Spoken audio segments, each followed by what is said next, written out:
Yes, it is official. We finally got her on the show. We've been working on this. It feels like since we had her on for Greg's big party last year at this time, around this time. Sarah Pribis is on the Jeff Meacham Network. Sarah, happy December, first of all. I know it's only December 2nd, but happy December. It's great to have you on for the holidays, and welcome back to the Jeff Meacham Network, my friend. Thank you so much for having me. Oh my gosh, you really pulled out all the bells and whistles and got me in the Christmas spirit. That was an incredible intro. We want to get Sarah on my interview show. We had you do Greg's interview show after you did the appearance, our voiceover work, first of all, WTC, which I can't thank you enough again for that, for the voiceover on the rules for WTC, because it definitely helped to have the offset of the obnoxious voices of Greg and myself, to have your voice come in at the beginning and set the tone. So we appreciate that. But yeah, we've been trying to work getting you on this show because you have such a great story, besides being, as you said on our cameo, our voiceover gal. So I wanted to really get into everything with you. Where does your story start? For those of people that aren't aware of Sarah Pribis' background, where does your story start, and how did you go from growing up back east to getting into this crazy entertainment world? Well, my mom got pregnant. No, essentially, Usually how it goes. Yeah, I mean, I was always interested in performing. I did a lot of like church choir stuff, and I played instruments growing up. And then when I did, some of the school plays in middle school, when it really actually started to be like legitimate school plays and not just like the Christmas story that you do with your kindergarten class. Yes. Yeah. I really got into it. I started doing community theater, and then continued on doing that in high school, and essentially, got very lucky in the sense that my high school was one of the first to get the rights to do Les Miserables once it was no longer on Broadway. Oh my God. And yeah, and there were scouts in my audience, and they scouted me, and I basically got to perform on the Broadway stage when I was a junior in high school. And when that happened, I really thought to myself, okay, I guess maybe I could do this. And I was on the fence about it because I was an academic, and obviously there's a lot of risks in pursuing an artistic career. Oh yes. I did some soul searching and consulting of teachers and parents, and ultimately ended up going to NYU and studying at Tisch and doing theater. And so that's pretty much how it all started. It's crazy. I'm actually completely stalking your resume here, just because I want to make sure I get everything right here. It's your credits are making me sweat. Just like, geez, you work with so many awesome people, doing so many awesome things on so many awesome platforms. It's crazy. And I love I love the collage. I actually included the little collage thing you have. Your little what's it called? Let me see what it's called. I want to get the name of it right. I don't want to be your little cheat sheet, or whatever you want to call it, the little photo here that has everything you've done. I love that because it's got so many different things. The host of HQ Trivia, you was on the Ellen Show. It just was on the Ellen Show. I think that's so cute. They just like put that right there. It was funny. And Ellen has been around. God, like people don't realize how long that show was on the air before she decided to end the run. It was crazy. She's been around forever, so it's awesome you're on that. You've been on USA Network doing The Purge. You've been on CW, and having your start be in Les Miserables on Broadway, that is like for me, hearing that's daunting. Because Les Miserables is no, small task. It's no light work. Les Miserables is a heavy-duty story. And for you to be involved in that as a junior in high school, I just go, God, so much respect and props. That's crazy. That's how you started. You're really your launching point. That's crazy for me. Well, thanks. It's an incredible show. But honestly, it's the perfect show for me because I'm not really much of a dancer. And there's a lot of marching in there, but not so much choreography. So it was a match made in heaven. Yeah, it's funny. If you don't follow Sarah on Instagram, you should. By the way, Sarah Pribis, very simple. It's just her name together, one word, as it is on Instagram. totally self-depreciating, just completely just makes fun of herself, but also keeps things in perspective. And I wanted to talk to you about this because as we're taping this, the news just came out about one of our own in the wrestling community, John Moxley, checking himself in for alcohol treatment. And I know that that was a struggle that you have had, and a lot of people I know have had as well. And you, like John and like many people I know, made that decision to get right by that. And I find that so admirable that you recognized there was an issue and made the choice to make it better. How did that come to be, as far as that decision to, okay, I know where I am and I know that I need to get better, because everybody has a different path. And I know that getting back to where you want to be from that point is one of the most difficult things that anybody can do. And again, you hear the stories, people in the entertainment world, people in the, the public eye fall into that trap of addiction and, having to recover. And, you're always in recovery once you're in recovery. That's, we've been talking about that. Where did you find yourself at the point where it's like, okay, I need to do something. I need to make this better? I mean, I think I had multiple moments. I think part of the problem is that in society today, it's so ingrained. It's romanticized and glamorized in the media. It's made to feel very normal, and alcohol is very dangerous. Like, I don't think a lot of people really take into consideration the impact that it can have on your own life and others. I know people who have died from this disease. I know people who have lost loved ones. And so it might feel like, oh God, I'm hungover again. But it's so much more than that. And it's so normalized. And particularly for me, I came to college in New York City. So New York City was my campus. So like, at 18, I was thrown into this giant metropolis where not only do I now have the college experience, which I think innately normalizes drinking. Like, you go to college, like drinking is a part of the culture for the most part. But also I'm in New York City, where on top of that, and because I'm an artist, I'm working in the restaurant industry, in nightlife as, a side job. And like, again, very, very normal experience for everyone to be around it, serving it, going out after it all the time. So for a long time, it just felt very normal. I was surrounded by people who were doing the same, or most of the time worse than me. Like, I was very functional, getting my stuff done. Like, I graduated college. I was auditioning all throughout my 20s.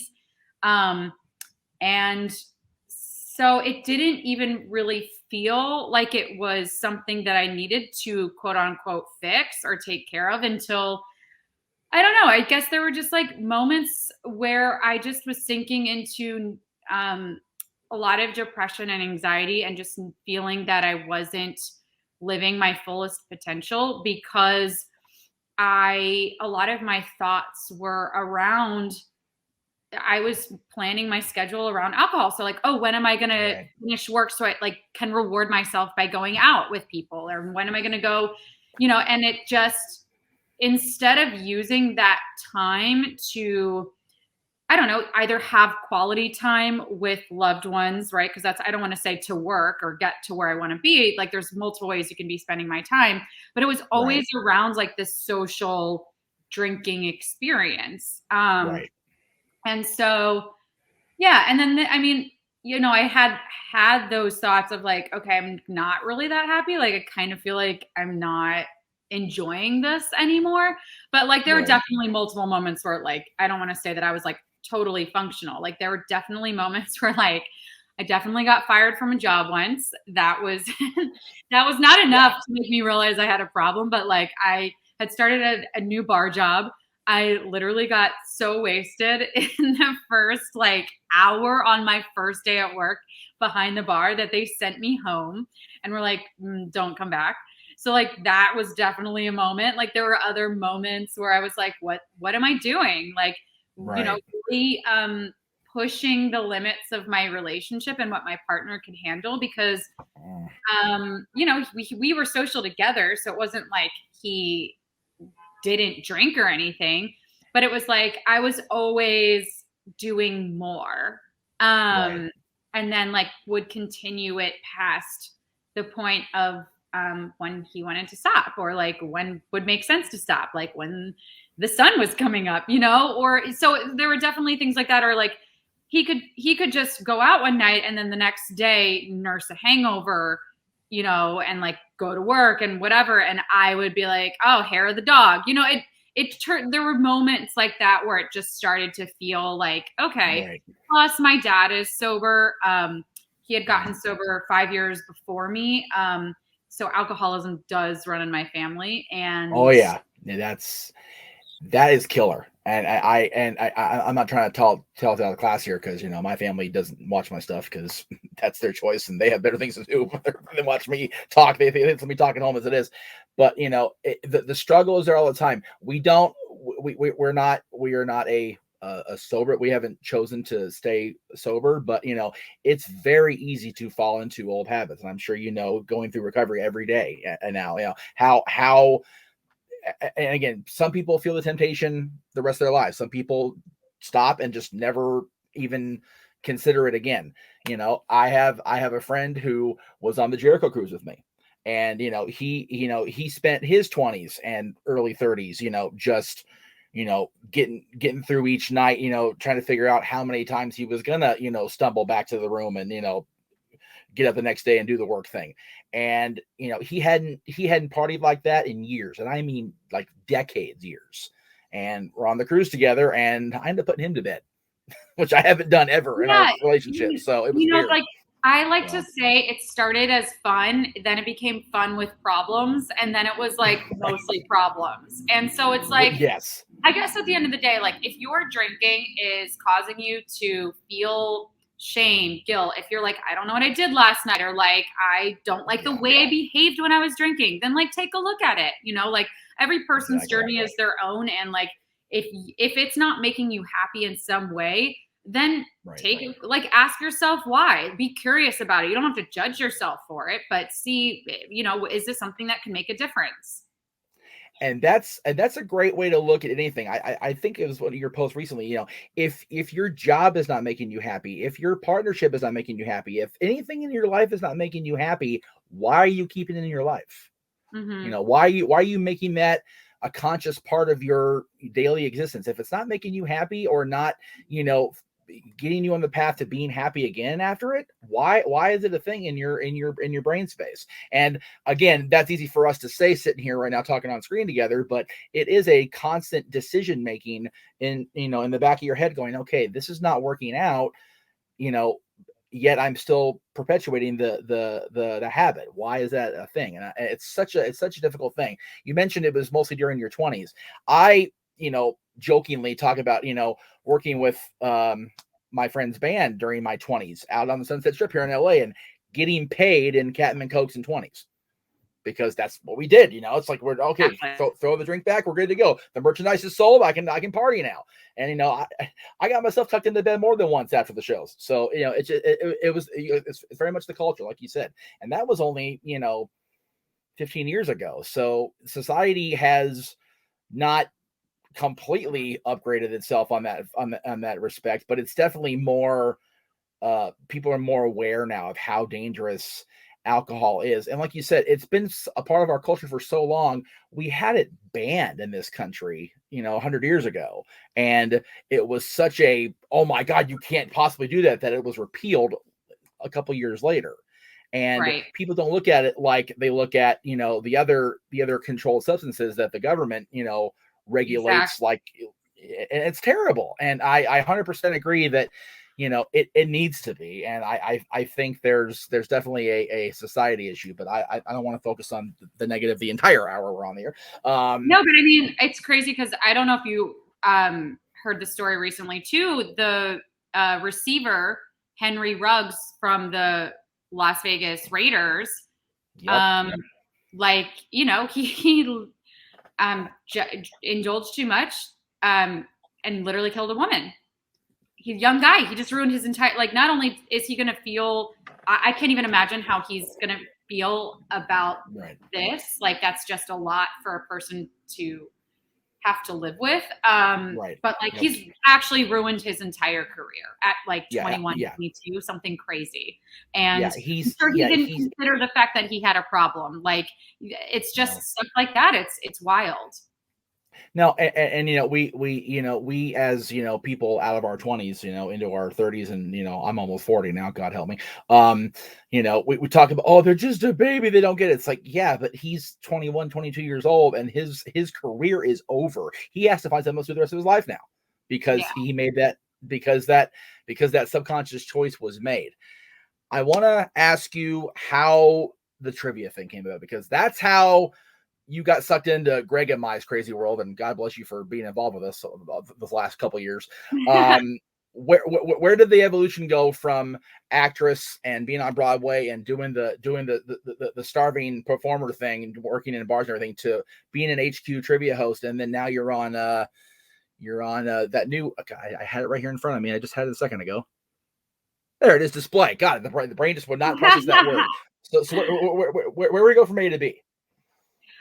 I mean, I think the nature of an actor, if you're a smart actor, is to not box yourself in and have like tunnel. I mean, this is actually good advice for life, right? It's great to have a vision. It's great to have a goal, a dream that you're working towards. But if you only think that A is the thing, and you're not open to B, C, D, E, like, you're actually limiting yourself to, I don't know, like, at the end of the day, we don't know what the universal vision, what our plan is, et cetera, et cetera. Like, our brains are so tiny as to what they can imagine for ourselves. And the more that I sort of like put in the work, take the right actions, and like hand over the results, right? I like the saying, I'm in the effort business, not in the result business. Like, my job is to put in the effort. And then if I let go of what I think that outcome is supposed to look like, and like let the universe do its thing, whatever you believe there, I have found that a lot of times what I thought was supposed to be is not the thing that ends up happening. And actually what I'm given is so much better than what I could have possibly imagined for myself. So I never set out intending to host. Like, I wasn't watching, Alex Trebek and Regis Philbin and saying like, that's what I want to do. Like, kudos to them. They're incredible. And like, yes, I love what I do. But at the end of the day, like, my goal in being an artist, and I have to come back to this very often because it's very seductive and it gets lost a lot of the time. So my goal is to entertain. My goal is to tell stories. And to impact people's lives, and to do that through art. So whether it's helping a filmmaker tell their story, whether it's helping someone relate to a human experience because they're having the same one, whatever, maybe it's to relieve them from their own experience by giving them a laugh, whatever that thing is, right? That's sort of my intention as an artist. And I get to do so through acting, but also like as a host, which I've learned. And like, I love helping people tell their stories. I love extracting stories from people. And so with trivia, I get to give people a break from their lives. I get to help them connect to others that are, enjoying the same sort of thing. But the way that I found it was because I'm a hustler. Like, I pursue pretty much everything. Right. Now I'm learning to set boundaries, say no, realize like, okay, actually this isn't something that I have room on my plate for, nor maybe I have a desire to do. I don't need this, and I don't want it. So why am I just saying yes all the time? So like, I've had to like actually come back a little bit on that. But, I think for me, I always submit myself for acting jobs, for any type of performance job. So it was, the HQ thing came about randomly. It was just it was a nothing job at the time. It was just a, host on a social media, or a host on an app, this trivia show. And I was like, oh, that could be fun. I've never done that before. and I was hosting another show, an internet show at the time, that I had the flexibility in my schedule to do that. So I submitted. I went in for and the HQ at the time was still in beta, so it truly was nothing. There were like 100 players max. Right.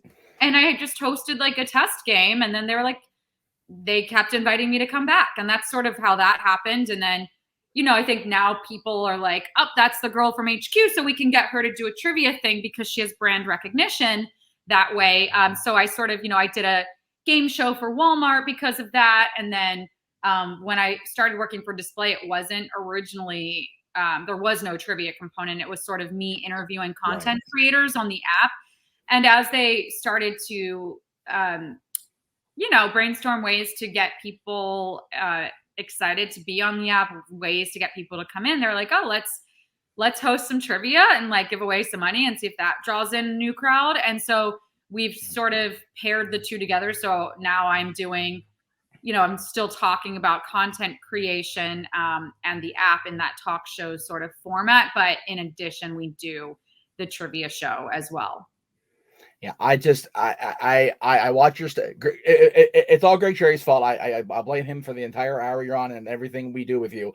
But watching your stuff, I full disclosure, I don't watch almost anybody's content. I don't even watch my own stuff just because it's like once I get it canned, it's like, okay, I got other stuff to do. I constantly find myself watching the HQ content and the other content you put up, and I just chuckle myself stupid every time. It's hysterical to watch. You're fun to watch. You make it engaging for the audience to watch your content, which I find completely wonderful compared to some of the stuff I get submitted on the daily. I'm sure being I don't know if you consider yourself a social media influencer, but I'm sure you get stuff where you just like, okay, I'll watch it, and then okay, cool, thanks. I appreciate it. And then there's stuff like you do on HQ, like you do on Display, like you do with on your Instagram feed alone. It's just there's such variety in what you do that I can definitely see where Greg had the okay, she would be perfect for this role on my channel. I can definitely see where he would have you be drawn to bringing you in. And I find everything you do, every time we just talk, you and I just we mentioned this when we brought you on the party for Greg getting his championship belt and everything. Just basic conversations with you are just a joy because you. Oh, thank you. I mean, for real, it was so funny. We aired the cameo that you sent. And then we brought you in as a surprise. And the first thing you said is, God, thank God I got makeup on this time. God, it's just completely just trashing your own damn self just because of how, I don't know if you were prepared for that to go over the air, but it was just so, it was so funny that you were able to just immediately, and it mentions you took improv classes up at Upright Citizens Brigade on your resume. The ability to improv, the ability to adapt on the spot is something that I think is a lost art in today's entertainment presentation. I think a lot of people don't appreciate how difficult it is to have to, okay, this happened, it wasn't supposed to happen, or here's a situation where we weren't prepared for it. How do we present it, after this moment where it goes, okay, new plan. And I think that's great that you immediately saw the cameo, were brought in, and just right away, okay, God, that was awful. And then we went right into it like it was just a thing. It was so cool. I think, a lot of times for me, and it's not necessarily self-deprecating, it's more like honesty, authenticity, right? Like speaking what I'm actually thinking. Not like totally no filter, but it's a combination of like I have the same thoughts that, I like actually trying to be transparent about what's happening. And a lot of times that's the funniest stuff because people are like, oh my gosh, I relate to that feeling. And like in terms of improv, I actually think, for a moment we maybe lost some of it. I think it's starting to come back because of all of the capabilities at our fingertips now. So people are, just with the technology, the live streaming, I myself had to really learn a whole other form of it when I was doing HQ, because there was always the possibility of the stream glitching, shutting down, like, oh yeah, you know, and so you had to be ready at a moment's notice to riff on whatever. right. So that with like a million people watching you, and as someone who It's was always an not adventure. a stand-up comic, like that was a lot of pressure and very, very intimidating at first. And now it's just like, you know, I think if you take the pressure off of, again, trying to be funny and just speak on like what is your truth, a lot of times that will come through. I've been a part of several. It's so fun. I've been a part of several different like first time or like dipping your toes in the water of stand up comedy / improv comedy. John Morrison, who's been with WWE and out of wrestling forever. I was at his very first stand up night out here at IO West out here in LA, and just watching him, you know, just like deer in the headlights, like for real. Like he was ready. We did the interview earlier this in the night. We did the whole thing, and he was still like, okay, and just trying to adapt. And now, he does one man shows. He's funnier than heck. On the aforementioned Jericho cruise, they had a whole improv / Mad Libs thing with Colt Cabana and a lot of the roster in AEW just cracking on poor Billy Gunn. God love him. It's just stuff like that. And again, you mentioned it. It's not self-depreciation, it's honesty. I love that. And like I said, we had the video with you that you sent in for Greg, and just the honesty when we came out of that. It's like, wow, I had a really foul mouth in that, but it was okay because it was funny and it came off funny. And then it's funny. We look back now because both channels are monetized now, so we have to watch the F-bombs because YouTube doesn't like those very much. So we try very hard, and I love that that's your approach: honesty and as much as possible transparency. Because again, in the entertainment world, especially when what we do with professional wrestling and sports entertainment, transparency is very, very rare and very, very discouraged almost, because you want to keep that veil up, that veil of kayfabe, that veil of mystery up. And granted, that can be a great thing as far as keeping yourself, have that barrier between you and the audience as far as don't get too deep into personal lives.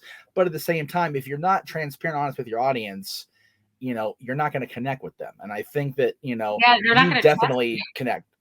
What's that?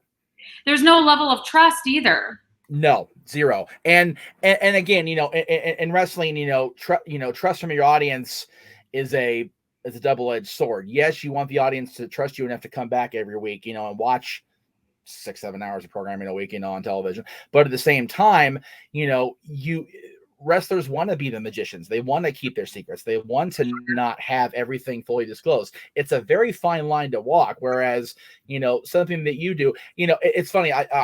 We have a group discussion in the NoDQ.com group chat that I conversate with on a daily. Conversate, like that's a word, Jeff.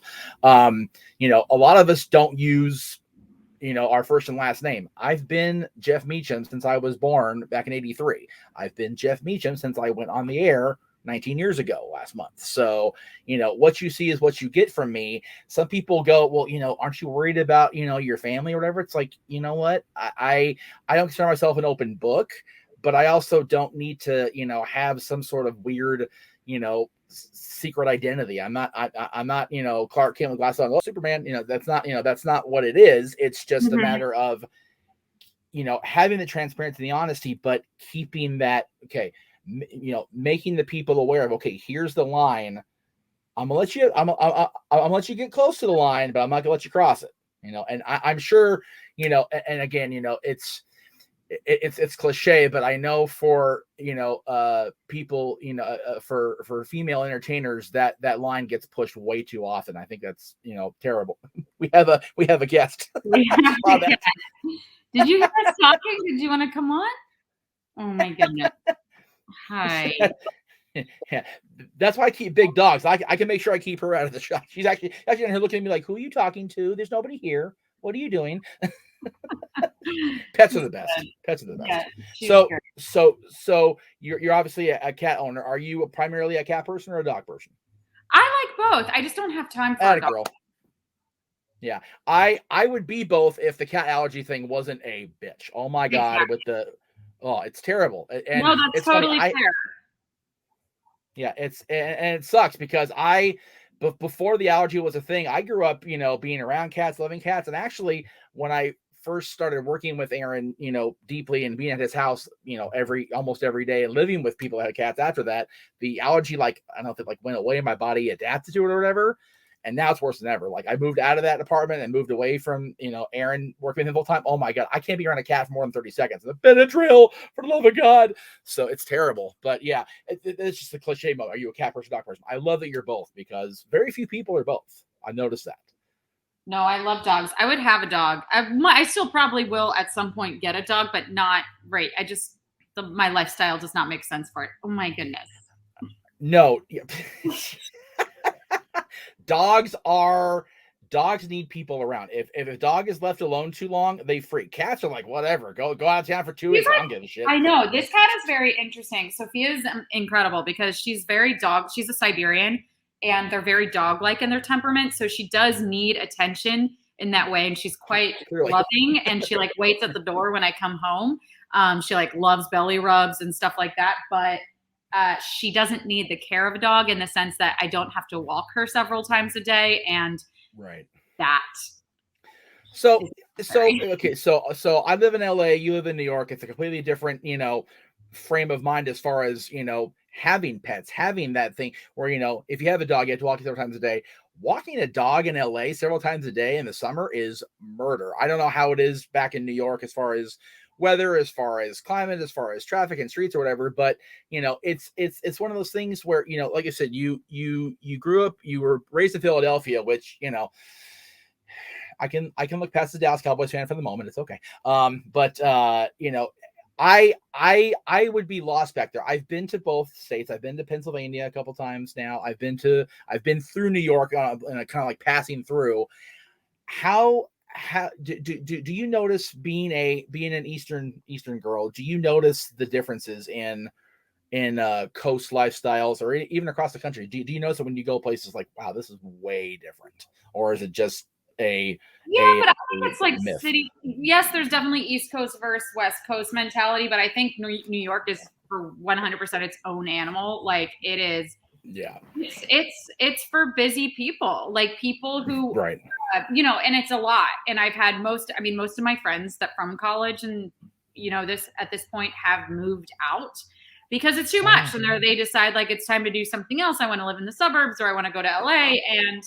And, yeah, I like New York. I also think it's really important to get out of New York every once in a while. So it is. It's nonstop. You really can. The beauty is you can go anywhere at 3, 4 a.m. and find yourself whatever it is that you're looking for. Yeah. But that's also sometimes it's just a lot. Yeah, it's like that in New York, in Vegas, and on cruises. Everywhere else in the country, 2 a.m. you're screwed. If you're at 2:01, you have to go home and get your own weird food thing. Like you're screwed. But New York and Vegas and cruises, you're good to go. I love that. So we're in December now. We're getting toward the end of this crazy year that we thought 2020 was crazy, and then 2021 said, yeah, just hang on a second. What can we look forward for you in 2022 and beyond? I have no idea. I mean, that is the life of me. That's great. I'm working for Display. We actually this month just signed a lease on a studio in New York City. So that's really exciting. So probably some fun new types of content on Display TV.